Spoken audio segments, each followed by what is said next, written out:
E agora o que vem? Com as ruas vazias e os parques tranquilos demais, o silêncio à força, impedindo a gente de ver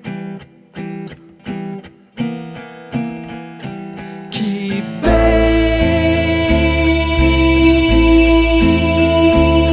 acima de nós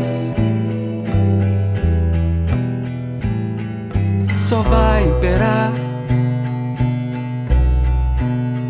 o que a gente quiser.